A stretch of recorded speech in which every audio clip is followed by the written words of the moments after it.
Primer libro de Samuel, capítulo 7. Samuel exhorta a Israel al arrepentimiento. En nuestro estudio anterior, ustedes recordarán que vimos que finalmente los filisteos regresaron el arca del pacto a Israel después de haberla secuestrado por algún tiempo.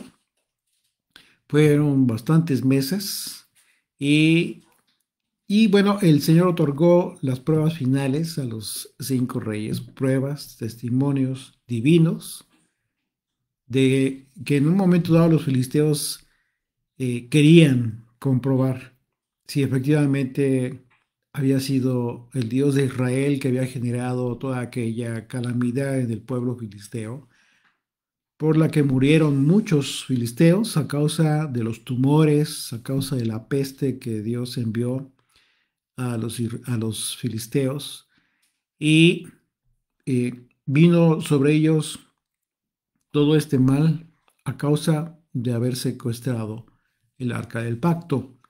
Dios hizo regresar el arca del pacto con estas señales sobrenaturales que analizamos en su momento, desde el tipo de animales, con crías, hembras, en fin, sin absolutamente nadie que las guiara, eh, justo directamente de la primer ciudad hebrea que colindaba con los filisteos. Esta ciudad Bet-Semes, esta ciudad de los israelitas, a donde llegó el arca. Sin embargo, ocurrió una desgracia. Ustedes recordarán que el pueblo de Israel, a pesar de que tuvo mucha alegría por ver el arca que había regresado, pues lamentablemente cometieron el pecado de haber violado la ley, porque miraron dentro del arca, dice la escritura literal, además de haber hecho otras cosas que iban en contra de la propia escritura. Y analizamos precisamente que esto que hicieron, el realizar el sacrificio de animales que no debieron sacrificar porque eran hembras, en holocausto a Dios, fue una franca transgresión a los mandamientos relativos a los sacrificios perdón, a los mandamientos que había recibido el pueblo de Israel. Así es de que, ¿cuál fue la diferencia? Por qué razón los filisteos pudieron enviar el arca del pacto sin mayor mortandad en el pueblo? Bueno, porque los filisteos no tenían la ley y el pueblo de Israel sí. ¿Esto qué nos dice? ¿Qué nos enseña? ¿Qué enseñanza nos dio este estudio? Pues bueno, tú que conoces la ley, que conoces la escritura, que ya estás entendiendo la voluntad de Dios, que conoces qué es lo que Dios le agrada, a lo que no le agrada, pues tienes el compromiso, un compromiso que no tiene aquella persona que no conoce la ley y que no somete su vida a la ley de Dios. Muchas veces se ha cometido el error de querer juzgar, criticar a las personas que llevan a cabo actos que van en contra de la voluntad de Dios. Pero eso es un error. ¿Por qué? Precisamente porque ellos no tienen la ley. Ellos no han declarado a Dios que van a someter sus vidas a su voluntad y a su ley. Y esa es una gran diferencia entre ellos y tú, que sí has hecho un compromiso, un pacto con Dios, con el Dios de Israel, para seguir sus leyes. Así es de que esto fue lo último que vimos en el capítulo 6 del primer libro de Samuel. Y en este capítulo vamos a ver algo diferente, vamos a ver qué es lo que sucede después. Finalmente llega el tiempo en que Samuel, el profeta, hace un llamado a Israel. Después de tanto mal que ya había venido sobre ellos. Finalmente dice, verso 1, vinieron los de Kiriat Jeraim, es decir, ¿qué fue lo que sucedió después de que aquella ocasión? Entendió el pueblo de Israel en Bet-Semes que estaban transgrediendo la ley, la voluntad de Dios, que estaban llevando a cabo cosas que estaban prohibidas por la ley de Moisés, ¿Qué fue lo que entendieron? Que ellos no podían llevar el arca, no podían tocar el arca, no podían llevar a cabo, seguir llevando a cabo actos que implicaban que como castigo murieran israelitas. Así es de que les llamaron a quienes conforme a la ley sí podían llevar a cabo esta labor. Y vinieron los de Kiriat y Jeraim y llevaron el arca del Señor y la pusieron en casa de Abinadab, situada en el collado, y santificaron a Eleazar su hijo para que guardase el arca del Señor. Esto es un resguardo que iba a tener Eleazar ahí en la casa de su padre. Kiriat Jeraim significa ciudad de bosques, que esta ciudad se ubicaba aproximadamente a 15 kilómetros al noreste de esta ciudad de Bet-Semes, ciudad israelita, y el arca fue colocada en la casa de Abinadab. Y el hecho de que hayan santificado al hijo de Abinadab, ¿qué significa esto? Bueno, solamente fue con el propósito de resguardar el arca. No significaba que pudieran llevar a cabo cultos, toda la labor de sacerdocio, ¿no? Porque no era el lugar adecuado. Simplemente necesitaban resguardarla. Y aunque no se especifica en las escrituras, si consideramos el contexto de lo que ocurrió en Bet-Semes, de aquella mortandad de israelitas, pues lo más seguro es que esta familia que guardaría que tendría este resguardo del arca, del pacto, es que fuera de la tribu de Leví. No se dice en la escritura, pero es muy probable que haya sido así, precisamente porque ellos, de acuerdo a la ley, tenían la posibilidad de resguardar el arca, perdón. Recuerden que la tribu de Leví fue escogida específicamente para el servicio al Señor, para poder cumplir con la encomienda y que no sufriera una tragedia. Y si recordamos una comparación acorde a este nivel de santidad que se llevó a cabo en este momento, cuando le encargaron a Eleazar resguardo del arca, pues fue algo similar, algo parecido a lo que sucedió con Adán. ¿Ustedes recuerdan qué fue lo que sucedió con Adán en el jardín del Edén? ¿Cuál fue el encargo que recibió de parte del Señor? Génesis 2:15 dice: tomó pues el Señor Dios al hombre y lo puso en el huerto del Edén para que lo labrara y lo guardase. Literalmente tenía que guardarlo, tenía el resguardo del Edén, Adán. Así es de que resulta muy interesante por la santidad que representaba el arca del pacto, la presencia de Dios. Y podríamos preguntarnos por qué razón no fue llevada a Silo, si de ahí fue tomada, al lugar Silo, donde se encontraba el tabernáculo. Recuerda que el sacerdote Elí y sus hijos murieron, y en aquella ocasión en que el arca fue sustraída, secuestrada por los filisteos, la ciudad de Silo también fue atacada, fue devastada. De manera que el tabernáculo sin el arca, pues finalmente quedó sin servicio. No cumplía el propósito el tabernáculo sin el arca del pacto. Y si ustedes buscan información histórica, eh, existe información en el sentido de que la ciudad de Silo fue excavada entre los años 1923 y 1931 por un danés de nombre H. Schmidt, y se dice que se pudo comprobar que esta ciudad, la ciudad de Silo, dejó de ocuparse en el año 1050 antes de Yeshua, y al parecer quedó desocupada hasta el año 300 antes de Yeshua. Durante todos estos siglos quedó deshabitada, y existe evidencia que indica que esta ciudad fue destruida por fuego. Así es de que es muy probable que fueron los filisteos los que finalmente quemaron la ciudad de Silo. Silo fue la ciudad una ciudad abandonada por causa del pecado de los sacerdotes, como fue descrito por el profeta Jeremías. Incluso Jeremías describe este acontecimiento.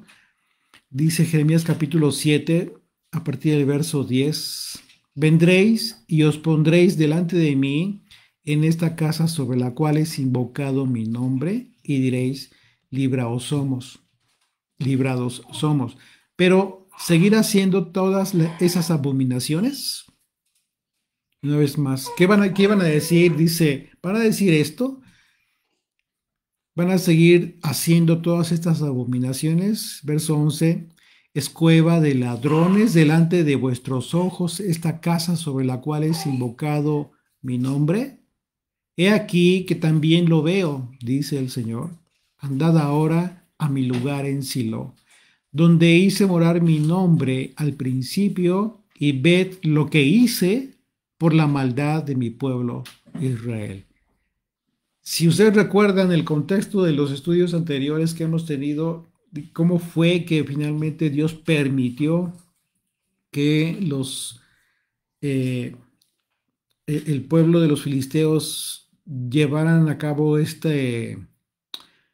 pues esta derrota en el pueblo de Israel, a pesar, a pesar de que ellos decidieron llevar el arca del pacto. Pues bueno, finalmente Dios no escuchó, no escuchó ni a los sacerdotes ni al pueblo, y permitió que los filisteos los derrotaran, y permitió sobre todo que los filisteos se llevaran el arca del pacto.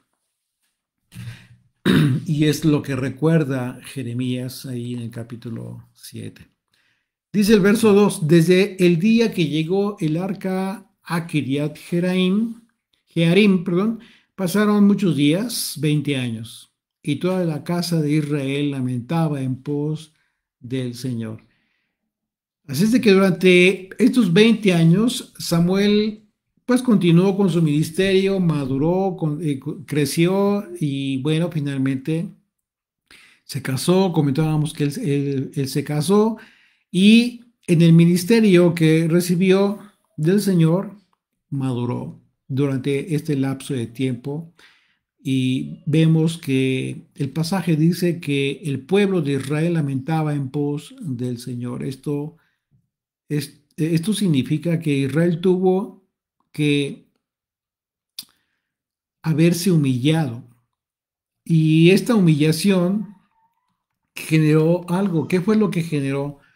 Bueno, eh, primeramente esta humillación fue generada por los acontecimientos que se narran desde los capítulos 4 al 6, en donde a Israel le fue muy mal. Obviamente, la adversidad doblega el carácter de cualquier persona, y Dios precisamente permite todo eso porque Él trabaja con nosotros, con nuestro carácter.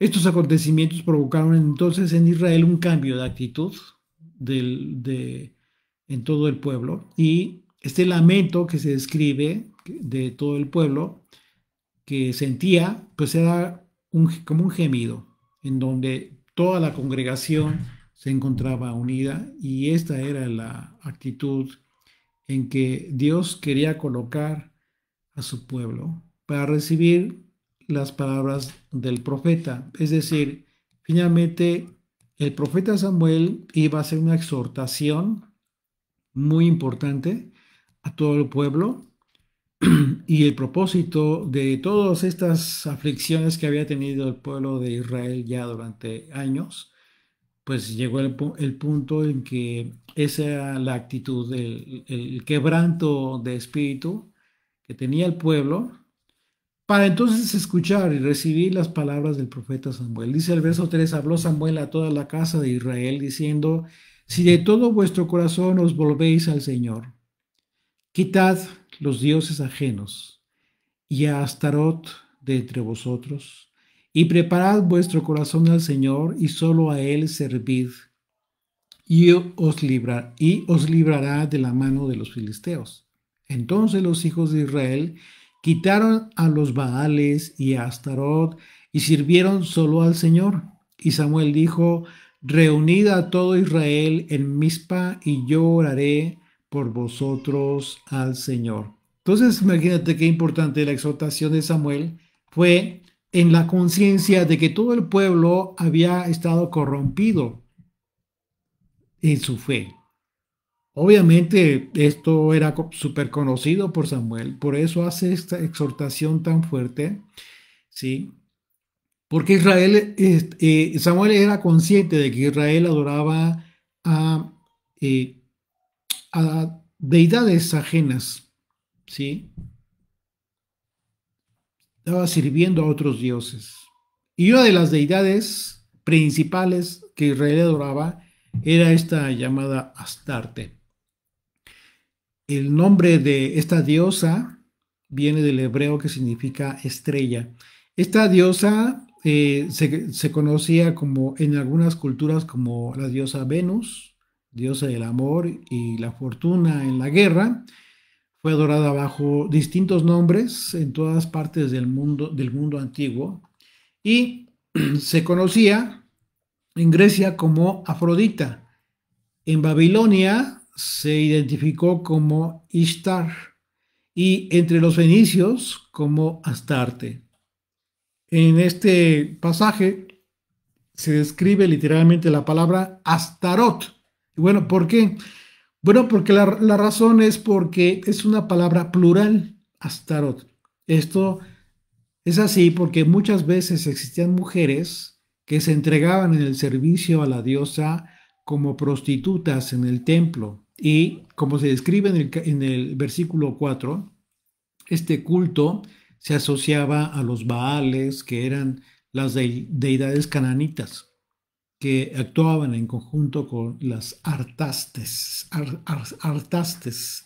estas mujeres que se encontraban en este pecado de la prostitución eh, cúltica, ¿sí? Religiosa, pagana. La palabra Baal se traduce como señor en el sentido de esposo o en el sentido de dueño. Esta deidad servía a los fenicios como dios de trueno y lluvia para fertilizar y regar la tierra. En 1929 fueron descubiertas las tablas de Ras Shamra en la costa de Siria y en ellas se menciona precisamente al dios Dagón, padre, supuestamente como padre, lo identifican como padre de Baal. Así es que podemos imaginarnos que tú puedes imaginarte en la conciencia de Samuel, ¿sí? El grado de depravación espiritual en el que se encontraba el pueblo de Israel, porque sería muy iluso pensar que las mujeres israelitas no llegaron a consagrarse como sacerdotisas. Ellas estaban entregadas, o sea, el pueblo estaba entregado a la idolatría. Si la propia escritura nos está advirtiendo que el pueblo de Israel estaba entregado al culto a todas estas deidades, tenían altares en sus casas, literalmente los adoraban a las deidades, estas deidades paganas. Y por esa razón Samuel advirtió al pueblo que mejor era que quitaran a los Baales y a las Astarot de en medio de ellos, y entonces el profeta oraría al Señor por el pueblo. Entonces es muy importante que tengamos nosotros esa conciencia también, porque de repente no hay esa conciencia y no se alcanza a entender la profundidad pues, de lo que estaba pasando, lo que estaba sucediendo en aquel entonces, y esta exhortación tan fuerte que está haciendo Samuel. ¿Y por qué razón? Dice el verso 6, y se reunieron en Mizpa y sacaron agua y la derramaron delante del Señor. Fíjate qué importante, qué fue lo que sucedió. Dice, y se reunieron en Mizpa y sacaron agua y la derramaron delante del Señor y ayunaron aquel día y dijeron allí: contra el Señor hemos pecado. Y juzgó Samuel a los hijos de Israel en Mizpa. Esto es muy importante. Si tú ya estudiaste el Antiguo Testamento, si ya estudiaste la Torá, si ya estudiaste los mandamientos, todo el sistema sacrificial, vas a poder entender también lo que sucedió cuando Yeshua se levantó en el templo en el último día de la fiesta de Sukkot, del tabernáculos. Y también vas a entender por qué razón se llevaba a cabo. Ellos hicieron, en este momento que hicieron todo esto, el pueblo ayunó. Ellos entendieron el quebranto, tuvieron este quebranto espiritual porque entendieron la condición tan depravada en que se encontraba el pueblo. Este derramamiento de aguas, bajo el contexto de este llamado al arrepentimiento de Samuel, de parte de Samuel, representa a, a los israelitas, a sus almas, a sus espíritus, derramándose delante del Señor. Esto es lo que simboliza este derramamiento de aguas. Justo en ese sentido, el lamento y el dolor sincero fue lo que generó en consecuencia que ayunaran. Acabamos de pasar las fiestas de otoño y precisamente la sexta fiesta es la sexta fiesta anual bíblica, es Yom Kippur, el día de la expiación. Y el mandamiento más importante para esta celebración, para esta conmemoración, ¿cuál es? Afligir el alma. Y lo que estaba sucediendo con los israelitas en este momento era justo esto, estaban afligidos en el alma y estaban llevando a cabo este derramamiento de aguas como un simbolismo delante de Dios de que estaban derramando su alma. Levítico 23, verso 26 en adelante dice, también habló el Señor a Moisés diciendo, a los 10 días de este mes séptimo será el día de expiación. Tendréis santa convocación y afligiréis vuestras almas. Este es el mandamiento más importante. No es ayunar, aquí no dice ayunar, y tampoco te vayas por las supuestas interpretaciones que no son bíblicas, que tienen que ver con interpretaciones ajenas a las escrituras. Hay que entender los mandamientos en contexto y, sobre todo, comprender la razón por la cual Dios está dando este mandamiento. Una vez más, dice, y tendréis santa convocación, día de reposo, y afligiréis vuestras almas, y ofreceréis ofrenda encendida al Señor.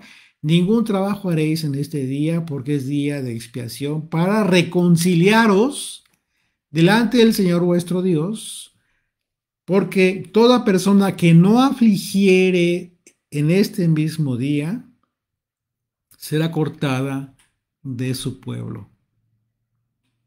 Así es de que uno de los aspectos que conectan esta ceremonia que realizaron los israelitas en el derramamiento de aguas delante del Señor, pues tiene que ver con lo que hacían tradicionalmente en la fiesta de los tabernáculos, porque esta fiesta se celebraba con el derramamiento de aguas en el último día de la fiesta, el día llamada, ¿y ese día cómo se llamaba?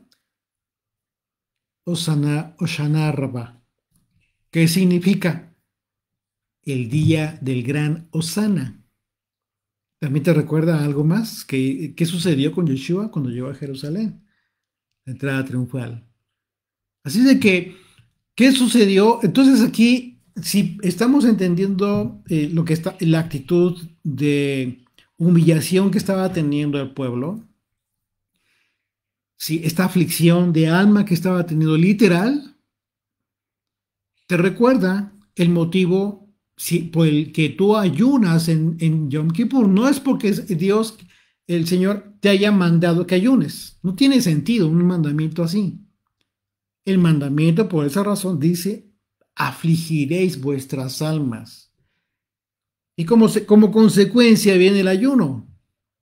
Una vez más, verso 6 de 1 Samuel 7.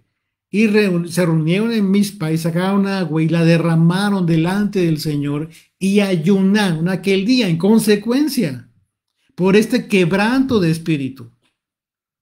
¿Y qué fue lo que dijeron? Contra el Señor hemos pecado.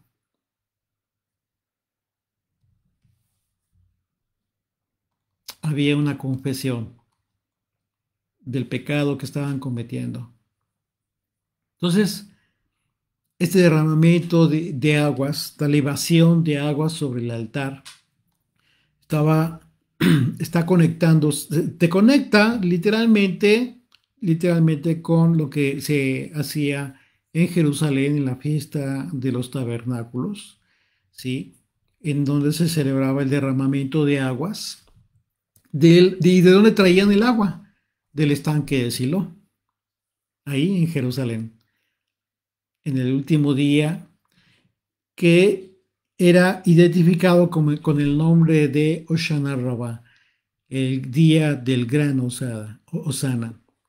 Y el derramamiento de agua era acompañado con un sonido de trompetas también, ¿sí? En conmemoración a la fiesta de Sukkot, de tabernáculos, que tuvo implicaciones con Yeshua, por supuesto, en dos acontecimientos. Este evento te conecta con dos momentos con Yeshua muy importantes que se citan en el Nuevo Testamento. Por supuesto, la entrada triunfal y el último gran día de la fiesta. Mateo capítulo 21, a partir del verso 8, dice, y la multitud, que era muy numerosa, tendía sus mantos en el camino, y otros cortaban ramas de los árboles y las tendían en el camino, y la gente que iba delante y la que iba detrás aclamaba diciendo, ¿qué decía?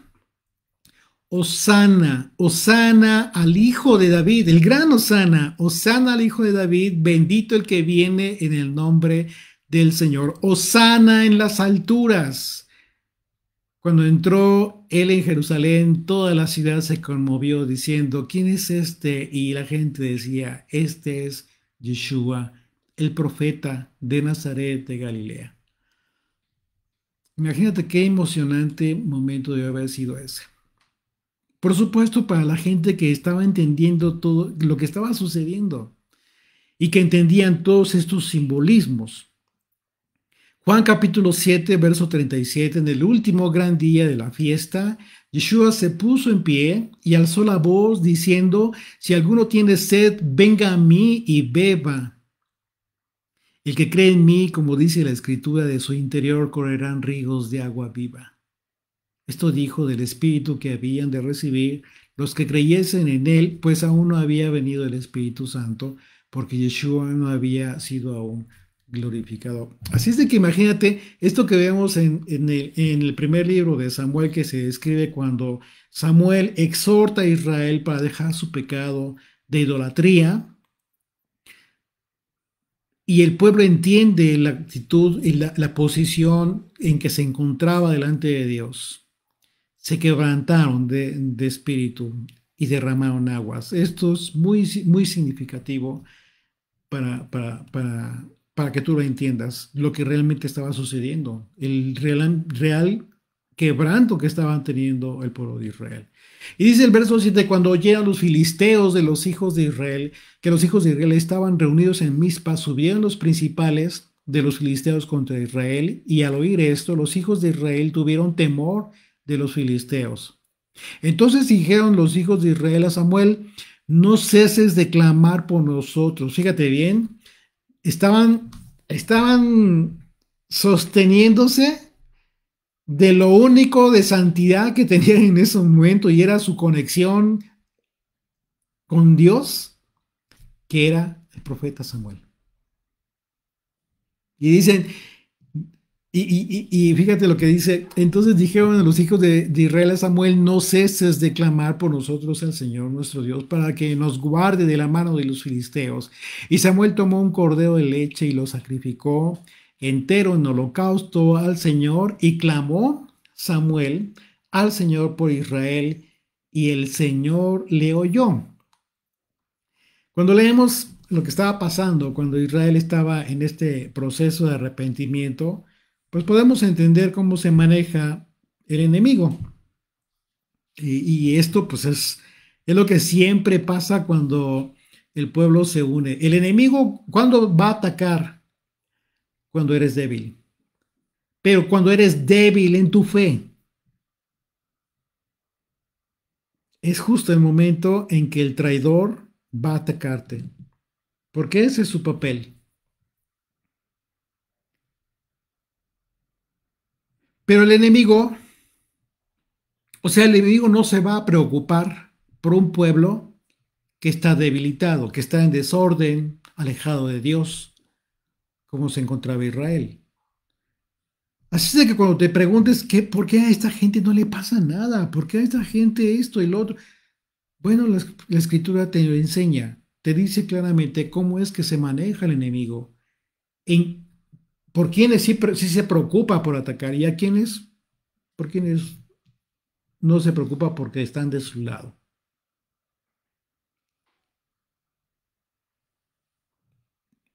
Pero esto va a cambiar cuando las familias, las congregaciones, la iglesia se arrepiente con sinceridad y se une para clamar la misericordia de Dios. Entonces es diferente, porque en ese momento se comienzan a fortalecer en fe, cuando hay un arrepentimiento sincero.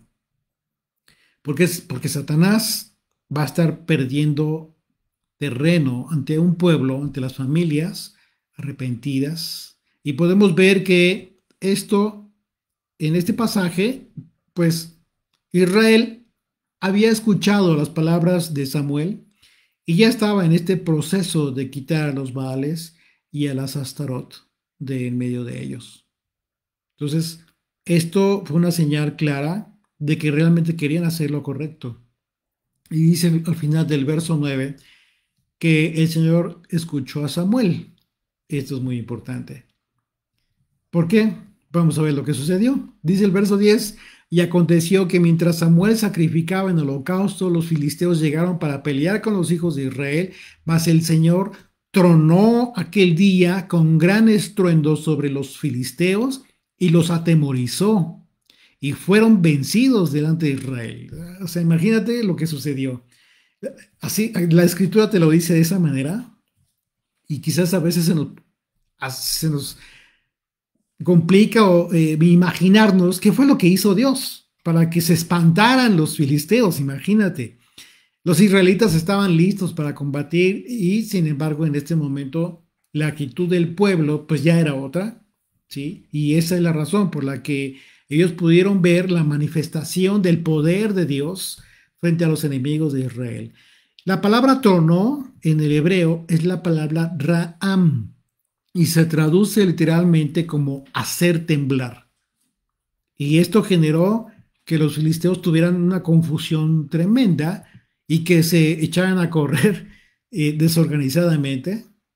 Y por eso dice que Israel los persiguió y los venció. Dice el verso 11, y saliendo los hijos de Israel de Mizpa siguieron a los filisteos, hiriéndolos hasta abajo de Betcar. En este pasaje en el que se describe que Dios tronó, el historiador Josefo, él describe en su obra Antigüedades, escribió que Dios hizo temblar la tierra con un terremoto y que se abrieron en hendiduras que tragaron a los filisteos. Es lo que escribió Josefo. Así es de que imagínate lo terrible que sucedió. Algo, por supuesto, tan impresionante tuvo que haber sucedido para que salieran huyendo los filisteos de ese lugar.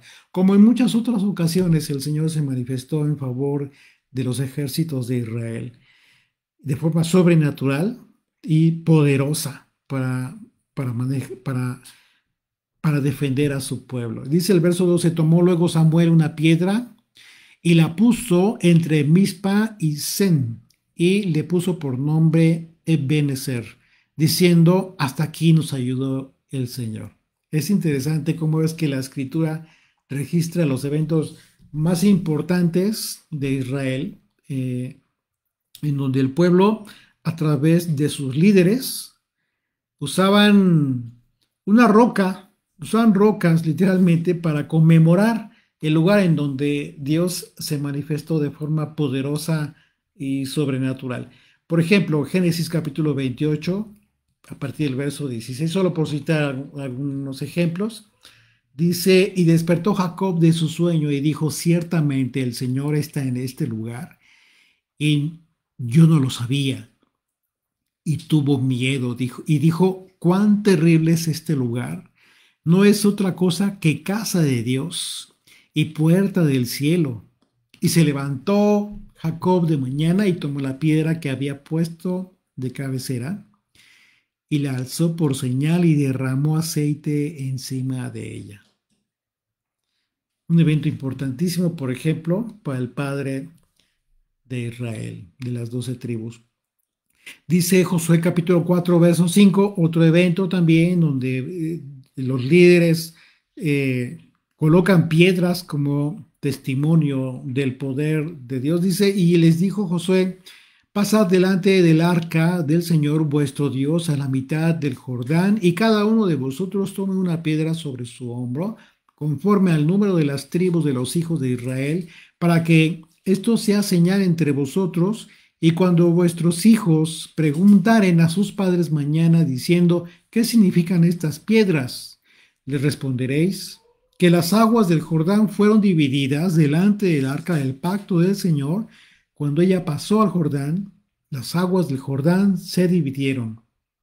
Y estas piedras servirán de monumento conmemorativo a los hijos de Israel para siempre. Solo por citar dos ejemplos de muchos otros ejemplos en donde eh, se describe la colocación de piedras, de rocas, como testimonio de eventos importantes en donde Dios se manifestó en favor de su pueblo. Y por supuesto que las escrituras describe a Dios y a Yeshua, el Mesías, como la roca de Israel, la piedra del ángulo, la piedra probada. Todas esas referencias siempre se encuentran conectadas con el poder de Dios. Dice el verso 13, así fueron sometidos los filisteos y no volvieron más a entrar en el territorio de Israel. Y la mano del Señor estuvo contra los filisteos todos los días de Samuel. Y fueron restituidas a los hijos de Israel las ciudades de los filisteos que habían tomado a los israelitas, desde Ecrón hasta Gat. E Israel libró su territorio de mano de los filisteos y hubo paz entre Israel y el amorreo. Una de las experiencias más maravillosas que podemos vivir como pueblo de Dios es el hecho de que cuando nos encontramos en la voluntad de Dios, Él hace que tengamos paz incluso con nuestros enemigos. Como en el caso de Israel, que tuvo paz con los amorreos, en un sentido general para referirse a los cananeos en general. Dice el verso 15, y juzgó Samuel a Israel todo el tiempo que vivió, y todos los años iba y daba vuelta a Betel, a Gilgal y a Mizpa, y juzgaba a Israel en todos estos lugares. Después volvía a Ramá, porque allí estaba su casa, y allí juzgaba a Israel y edificó allí un altar al Señor. Por supuesto que Samuel iba a otros lugares, claro, sí, además de los que se describen en este recorrido. Sin embargo, se menciona esta ruta que conforma un triángulo en la cordillera, el río Jordán. Entonces representa un viaje de por lo menos aproximadamente 60 kilómetros, ¿sí? Mayormente dentro de los límites del territorio que originalmente eh, pertenecía a la tribu de Benjamín. Debido a la falta del tabernáculo, pues establecido antes en Silo, Samuel edificó un altar en Ramá. Hoy en día no hay templo, pero tenemos un altar, solo que no es terrenal. Ese altar es la cruz de Yeshua, el Mesías. Y participamos de ese altar cuando aceptamos sus bendiciones, cuando realizamos sacrificios espirituales en su honor, en honor de aquel que nos ha redimido.